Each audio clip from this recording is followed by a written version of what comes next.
It was A.W. Tozier who said, "The most important thing about you is what comes into your mind when you think of God."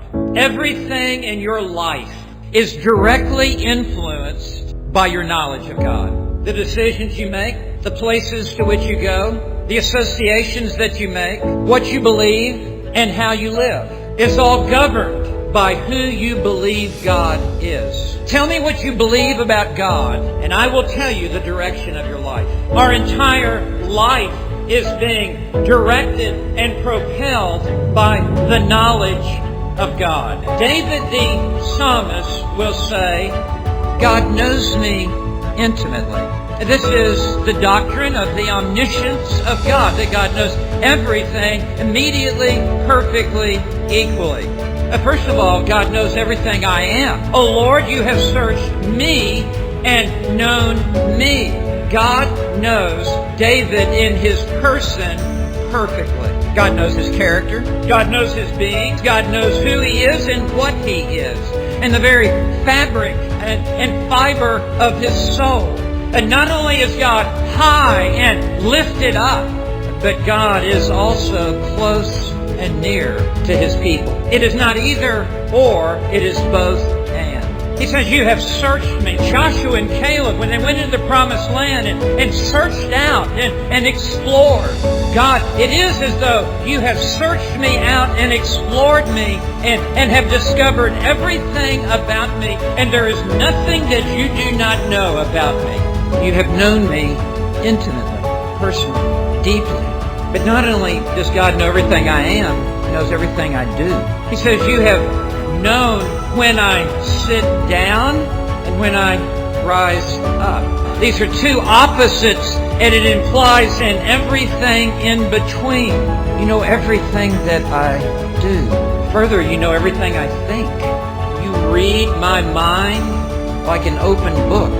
There is no thought within my mind that is hidden from your sight. Others see my actions, but you see with penetrating X-ray vision into the very thoughts that no one else knows.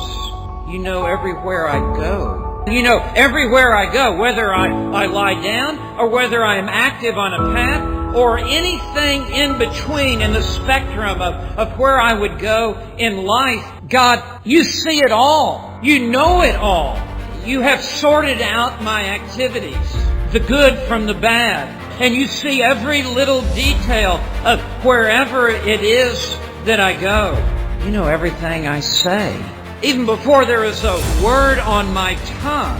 Behold, O Lord, you know it all. You know what I am going to say before I know what I'm going to say. You know what I'm going to say before I say it. That God knows my every conversation. And not only do you know everything I say, you know everything I need. You have enclosed me behind and before and laid your hand upon me. And the idea is that you have laid your hand upon me in order to supply exactly what I need. Notice David's response. Such knowledge is too wonderful. This is beyond me. I don't have a category for this. This is incomprehensible. This is mind-boggling. Such knowledge is too wonderful for me. It is too high. I cannot attain to it. David draws great encouragement from this, and so should you and I today be greatly strengthened by this, because he says in verse 6 that such knowledge is wonderful. God always knows everything about me. What an encouragement this should be to us today. The one who knows you the best loves you the most. And God is always out ahead of you. He knows what is around the corner. He knows what lies in tomorrow. And He knows everything about you where you presently are. Nothing ever catches God by surprise in your life. God is never caught off guard. God never learns anything about your life. God never has a eureka moment. He knows all things in advance. There are no unforeseen events in your life. And God sees the steps you are taking, and God knows the direction that you are going. In addition to that, He knows all of your faults, all of your sin, all of your shortcomings, all of your failures, and He still loves you. God knows you intimately. He not only sees you, He sees into you, He sees through you. And there is nothing hidden from His sight. Therefore, when we confess our sin to God, if we try to cover it up in any way, God will uncover it because He knows what we're trying to cover. But if we will uncover it in confession, God will cover it with His grace. Why would we ever try to hide that which God sees? A.W. Tozer speaks of this knowledge of God and the knowledge of the holy. And he writes, God knows all that can be known. And this He knows instantly and with fullness of perfection. That includes every possible item of knowledge concerning everything that exists or could have existed anywhere in the universe, at any time, in the past, present, future. Because God knows all things perfectly, He knows no thing better than any other thing, but all things equally well. He never discovers anything. He is never surprised. He is never amazed. He never wonders about anything. He never seeks information. He never asks questions in order to learn, and knows that no creature can ever know us like He knows us.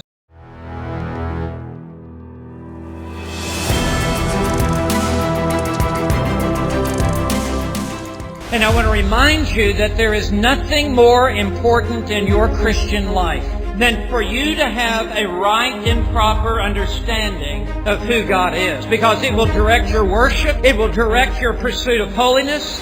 We must have God right. We cannot be wrong here. If we are wrong here, we will be wrong everywhere else. God is with me closely. We see the doctrine of the omnipresence of God, that God is everywhere present with the entirety of His being. He has two rhetorical questions, the answers of which are so obvious, He does not even bother to answer the question. Where can I go from your Spirit? Or where can I flee from your presence? And the answer is nowhere. There is nowhere where God is not present. God is always with us. If I ascend to heaven, You are there. If I make my bed in death, in other words, if I die and they place my body in the grave, behold, You are there. You and I will never have a more face-to-face encounter with God than the moment we die. If I ascend to heaven, You are there. If they lower me down into the grave, You are there. If I could fly with the speed of light to the east across the globe, behold, You are there. And if I dwell in the remotest part of the sea, now the sea refers to the Mediterranean Sea, which is to the west of the Promised Land. And if I travel due west, You are there.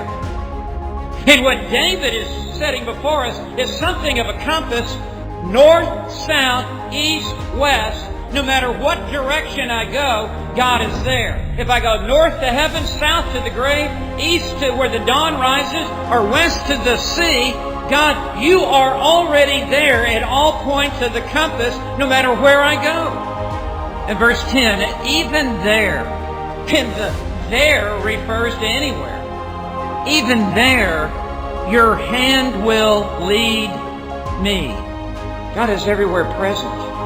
And God is always with us no matter where we go, with His hand upon us to lead us. He says in Hebrews 13, I will never, never, never leave you nor forsake you. You are never beyond the reach of God. If I say, surely the darkness will overwhelm me and the light around me will be night. And when he refers to darkness here, he is referring metaphorically to dark times in his life, trials in his life, the dark nights of the soul, dark days, when I cannot see the way, when I cannot see the path to take, when I cannot see the future. when I most need to be led, when I just do not know which way to turn or what to do. It is dark all around me. It is not clear the way that I should take. He says, even the darkness, verse 12, is not dark to you. And the night is as bright as the day. Darkness and light are alike to you. That is to say, God can see in the dark. And in the darkest days of our lives, God knows the way forward.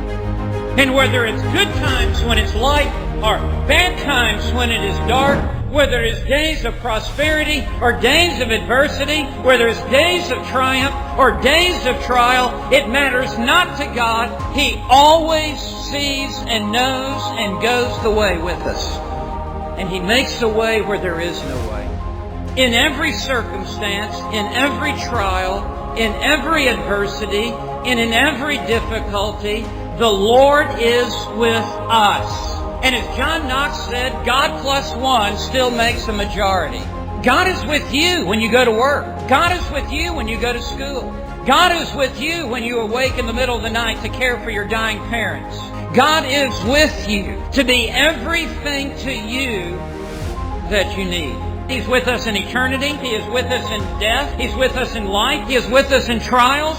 In eternity, in death, in life, in trials, He is with us. It's a beautiful, sermonic, poetic layout that David has made his case. Starting with the heights of heaven and eternity and working down to death and then to life and then to trials. God is with you.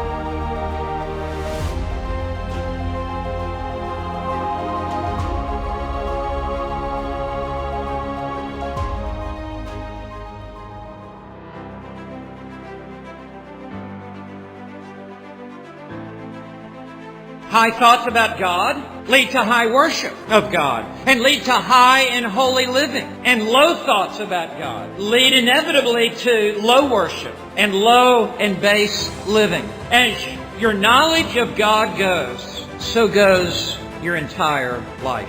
Therefore, it is critical that we understand who God is. It is critical that we know what God is like.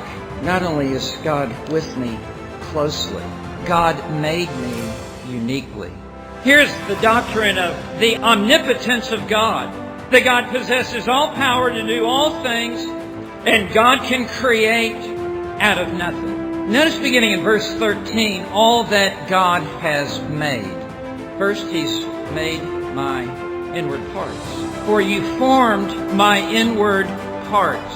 And it represents all of our vital organs on the inside. Our heart, our liver, our lungs, and perhaps symbolically of our inner emotional life, our temperament, our personality.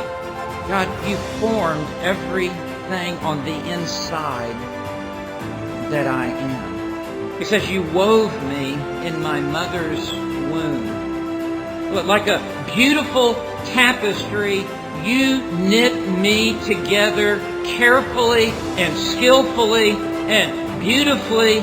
You have wired me the way that I am. With my unique personality, with my unique sense of humor, with my unique temperament, with my unique inner organs, everything on the inside of me, God has crafted like a skilled master craftsman. He says, I will give thanks to You, for I am fearfully and wonderfully made. Wonderful are Your works, and my soul knows it very well. In verse 15, he says, not only have You made my organs, my inside, even my temperament, but You've made my bones. In verse 15, my frame was not hidden from You when I was made in secret, meaning God has made my frame. When he says in secret, he is referring, that's a euphemistic expression for my mother's womb. It's a very private place. It's very secret. No one else can see in there. But God was in there, and God was at work creating my frame. God was building our entire size and our stature and our height and all that we would grow to be. God was putting it into us. Your eyes have seen my unformed substance. And the idea here perhaps is our genetic makeup, our DNA, our unformed substance. God was the one who was making it and putting it within us. And then on top of that, He says that God made all of the days in which we would live in this body in which He has made for us. And He said, in your book were all written the days that were ordained for me, when as yet there was not one of them. This is mind-boggling. Not only did He make my entire physical body and my entire temperament and personality and DNA and everything, the entire skeleton framework, but God then also made every day in which I would live in this body. And He has a book. It is the book of His eternal decree, and He has written in this book every single day that I will live for the rest of my life. And it's not just the number of these days, it's everything that will occur in each and every one of these days. When I would be born, when I would die, how many days there would be in between, and where I would go and what I would do. It was all pre-scripted by God. And it's all in God's book. And no human has ever looked into this book. It's a closed book, known only to God. And I don't know how many days He wrote down in that book for you, but it's the perfect number of days. And you won't live one day longer or one day shorter than the number that He has preordained for you to live. God is so good, and He is so wise, that He knows exactly how many days you need to be here to do what He has foreordained for you to do. The number of days that I have to live is different from the number of days that you have to live. Just like my body is different than your body, just like my genetic makeup is different than your genetic makeup. So the number of days that you have to live, and when you would be born, and when you would die, and where you would live, and where you would go, and what you would do, is different than what God has ordained for me. The devil is not in the details. God is in the details. It causes the heart and the soul to rise to the heights of heaven, and to rise and to bless the name of this great God. So he says in verse 17, he has to stop. He doesn't even wait till the end of the psalm. He has to sprinkle this throughout the psalm. How precious are all your thoughts to me, O God. God, you are the master architect. You are the master designer. You have ordained my body and my makeup, and you have ordained the number of my days. This is precious. This is priceless. If I should count them, all of God's thoughts towards me and all of my thoughts towards God, they would outnumber the sand. There's not enough grains on the beaches of this world to equate to God's precise, intimate, detailed thoughts toward me. Search me, O God, and know my heart, so we can get this out in the open. Explore me, probe me, dig down deep within me, so it will all be mined out of the shafts of my heart and brought out into clear daylight, so that I can see those blind spots in my life, so I can see what is hidden from my own sight. He says in verse 23, try me and know my anxious thoughts. That means put to the test, examine the quality of my own heart, and know my anxious thoughts, so that I can deal with things in my own heart. Would you be so bold as to pray this to God today? And see, verse 24, if there be any hurtful way in me, Because all sin is hurtful to God, all sin is hurtful to me, and all sin is hurtful to others. And lead me in the everlasting way. May you find great comfort this day that this God is with you, and He is for you, and He will bless you. And if you do not know this God, there is only one way to know this God. Not 2, 3, or 10, one. And that is to come to His Son, the Lord Jesus Christ.